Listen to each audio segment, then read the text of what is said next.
Hi everybody, my name is Haley Clark and I am a director with Top of the Line.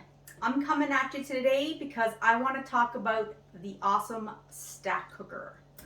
The stack cooker is a meal all in one. You can take this and cook a meal for your family in 30 minutes. It is going to save you so much time in the kitchen, you are going to want one. So I'm actually going to flip this over because I want to explain it to you from the bottom up. So when you get your stack cooker, it's going to come in a few parts. You're going to get a 1 3/4 casserole dish, and this stack cooker is good for the microwave only. You can put it in the fridge and you can put it in the freezer, but it does not go in your oven.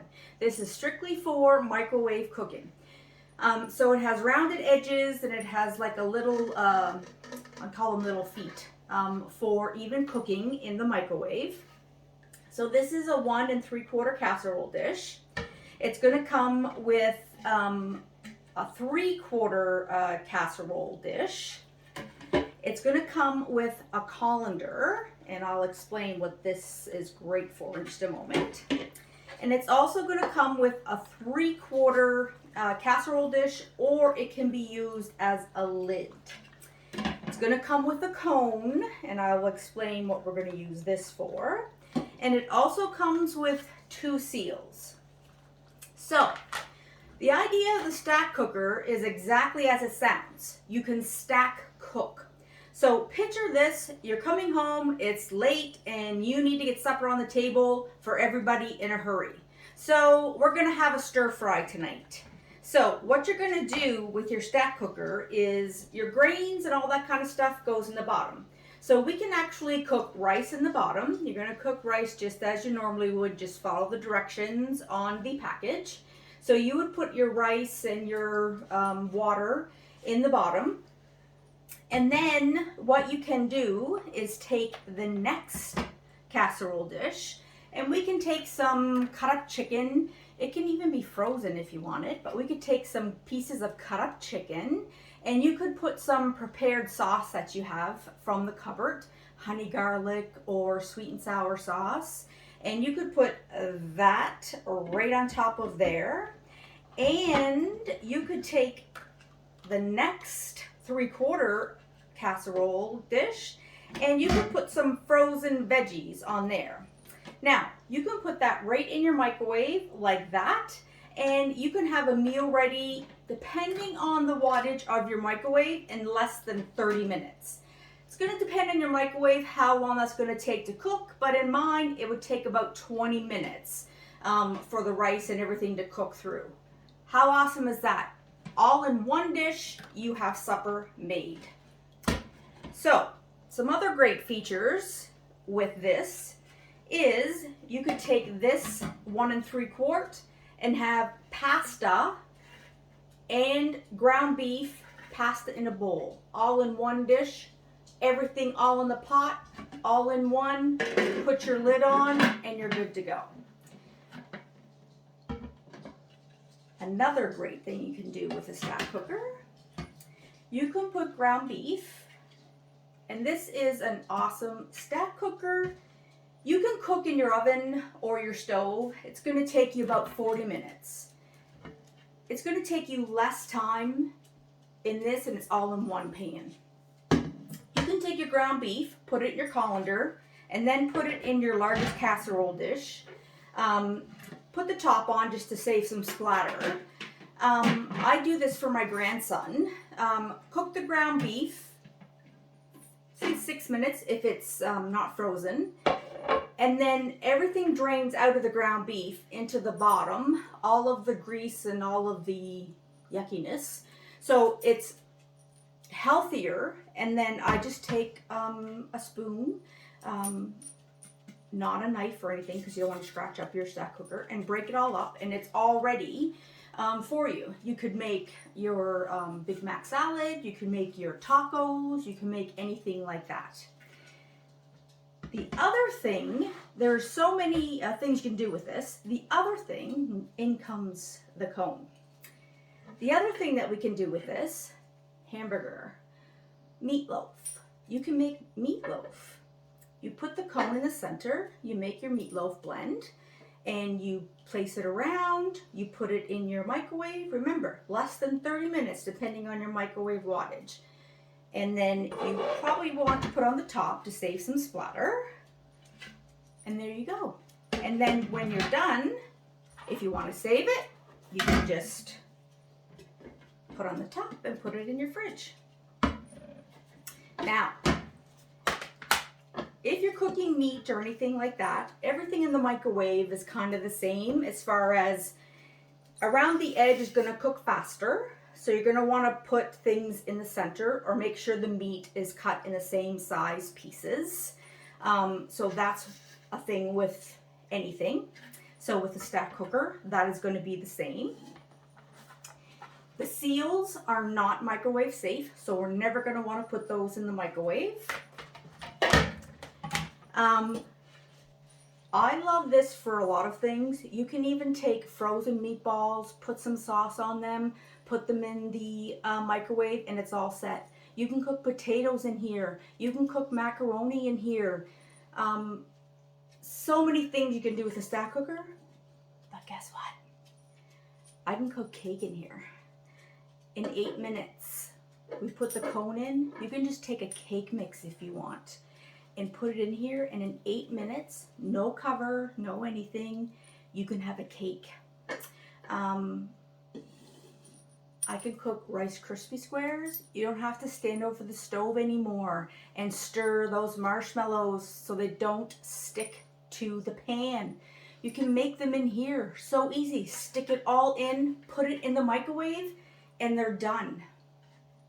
So I'm actually going to make something in here to show you because I'm kind of addicted to sweets, and so is my family. I'm going to make you a really easy dessert and show you how easy this is. I'm going to make some Eat More bars or Eat More squares.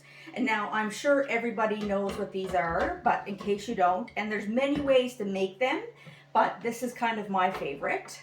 And I kind of measured some things out first. Very easy.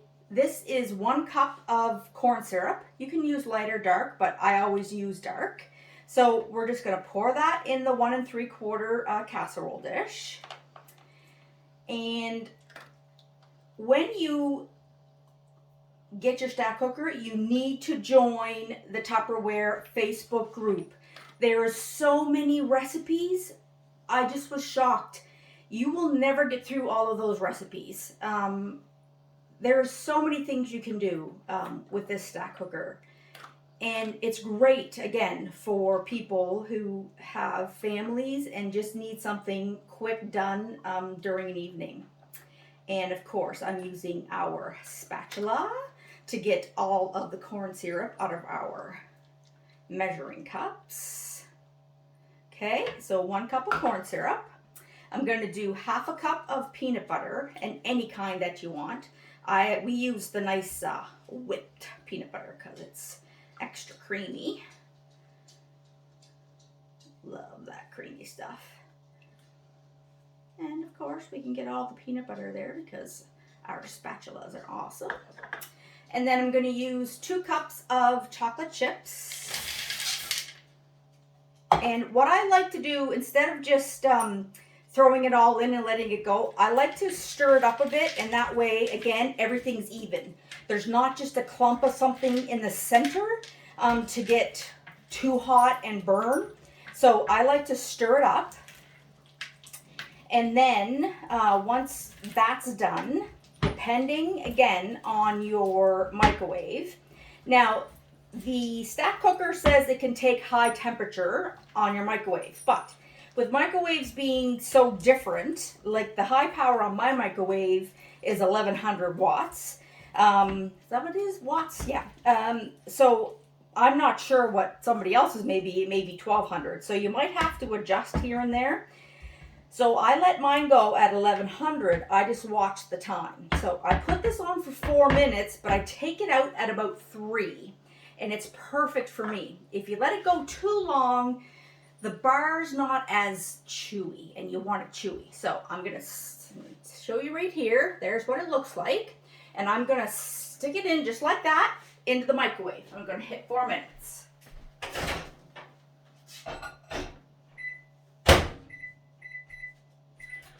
Okay, so that's in for 4 minutes. The nice thing about the stack cooker as well, it stacks when you're not using it. So you don't have a whole bunch of things laying around taking up room in your cupboard, because that's one thing. I don't have a lot of cupboard space because my cupboards are full of Tupperware. So I need to make as much room as I can for everything. So now that we're waiting for that for a few minutes, the next things that we're going to add are peanuts. Now, if somebody's allergic to peanuts, you can use almond butter or you can use whatever nut butter that you can use. You can also use oatmeal instead of the peanut butter, and I use so much of these. I actually store them in my modular mates. And we're going to add Rice Krispies. And of course, I store my Rice Krispies in my cereal store. These Rice Krispies have been here since, I'm going to say, last Christmas. And they are still super crispy. So cereal stores are the way to go. So we are going to need 2 cups of peanuts and a half a cup of Rice Krispies. And then we are going to use one of our silicone molds.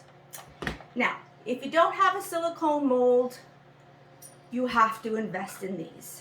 I was not a believer until, of course, I got one and I love them. One of the things with our silicone mold that is very different from other ones is that our silicone mold has a raised handle on the edge, so we can kind of have a little grabby to get them there. Our silicone molds are freezer safe, microwave safe, and oven safe, which is nice. And this will actually fit in your microwave. So it is small enough to fit in the microwave. Okay, we got about 58 seconds left. There's all kinds of different ones, and I have them all. When you're lucky enough to get one that's a different shape, make sure you grab it. Like this bun pan. When it came out, I grabbed it. Even this guy, this little snowman guy, because you can put water in here and stuff at Christmas and put it in your, what do you call it? Your bowl, what am I trying to think of? Your drinks. To put it in your punch bowl. That's what I'm thinking. You can put it in your punch bowl. Same with the muffins. I'm going to be back in just 1 second because that's almost done. I'm going to take it out just a little early there. Now, the handles are not hot. The bottom, of course, is, but there's how she looks. Okay? The handles are not hot at all. Now, mind you, if I had the lid on, you would want to open that away from you. But I'm just going to stir this up just till everything's blended. So that was at about almost 3 minutes for me. And if you can just pan in there, you can see everything is blending up really nice. And that's what we want. There might be a couple little chocolate chips there that aren't quite, but once we put the rest of the ingredients in, it will mix in great. So it actually calls for 1 3/4 cups of nuts or oatmeal, or you can split it up. We just really like peanuts, so I'm gonna put 2 in there. And then it calls for a half a cup of Rice Krispies.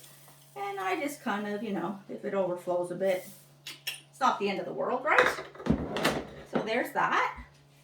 And then we're gonna stir that in. Now, that's all in one dish. I didn't have to stand over the stove and stir that to make sure the chocolate chips didn't stick and it didn't bubble over the top of my pan. I could talk to you the whole time that it was in the microwave. Okay, so we just make sure everything's coated. And I'm going to tell you that these are so easy to make. They've become a favorite in our house. And in my son's. So when I tell my son that I've made them, I I normally get a nice visit from him, so it's great. Just one sec there. So I have a grandson, so I make them a lot, so I get an extra visit. Okay, so silicone molds. We never spray these with grease or anything like that. If you spray them with grease, they're going to become gummy and you're not going to get the same release that you're going to get. When you get them brand new, you're going to want to wash them in soapy hot water. And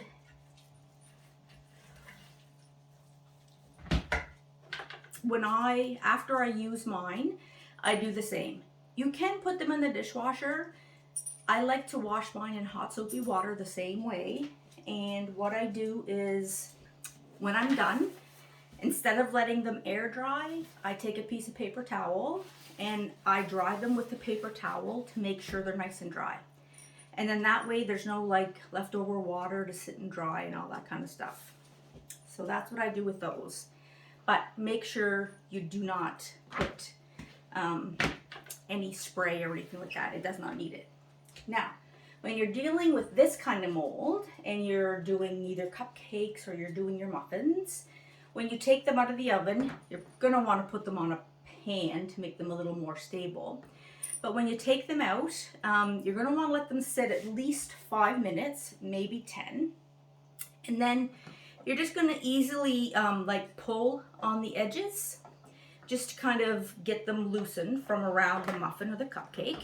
And then what you can do is actually flip it over, and then you can just kind of squeeze the bottoms, and then they should come out. You shouldn't have any problem getting any of the stuff out from the forms at all. This was another form. If you can ever get this one, these are the ones that we make the hot chocolate bombs in. This one's a great form. So keep your eyes out when they do come out. But even these ones are great to make like ice cubes out of for the summer. You can put raspberries in them and different things like that. And then you can just pop it in your water or put like pieces of lemon in them and freeze them in your freezer, and then pop them out and put them in one of our freezer mates. And then you'll have nice ice cubes for the summer. It would be great. So what am I going to do? Nothing in here. We don't have to get a pan and put parchment paper in it and all that kind of stuff. Oh, I used to hate doing that. Having to cut it and get it fitted for the corners and everything. Oh, I used to hate doing that. I used to hate doing that too for my baking pans and flour them all and all that kind of stuff. Oh. So I'm just going to press this down in the pan. And these are perfect. I make confetti squares the same way, you know, the ones with the colored marshmallows and all that kind of stuff, the same way. It all goes in the pot. It's awesome. You don't have to add little pieces here and there. And I put everything in, melt it, stir it up, and then add my marshmallows at the last piece. And it's all ready to go. The other thing about our silicone forms, they're not going to smoke when you put them in the oven. It's high grade silicone, so you're never going to get a smell or anything like that. Okay, so that's ready. But what I did for everybody was I made a pan earlier because I wanted to show you how easy they come out of the silicone pan. So this is the one that I made earlier. And if I want to, I could flop it and it would go right on the floor, but we don't want to do that because I want to eat these later. So I'm just going to actually pull it right off, and you're going to see how easy that comes off. Now, that's still a yummy ooey that's still a yummy, a gooey, a bar. I got really excited because I want to eat these. So if you put that on anything else, it's still going to be sticky, but in our form, it's not. And it would come off your bars, your confetti bars. It comes off the same way. And what an easy cleanup. We have to wash it, but look, I mean, the cleanup on that is great. So what I do with these is I actually just flip it over on my cutting board, and then I cut them in squares, and I either store them in my little snack and store or something of that nature. I think that is all I had to say about the stack cooker and the silicone forms. But please join the stack cooker Facebook group, and we have one for the silicone forms as well. There is all kinds of ideas and all kinds of information on both of those. And make sure you get your customers to join both of those groups as well, because they buy the product, they need to have ideas what to cook and all that kind of stuff. So that is it for me. Thanks for watching. I'm so excited for you guys to try this stuff. Have a great rest of your day. It was great talking to everybody. Bye.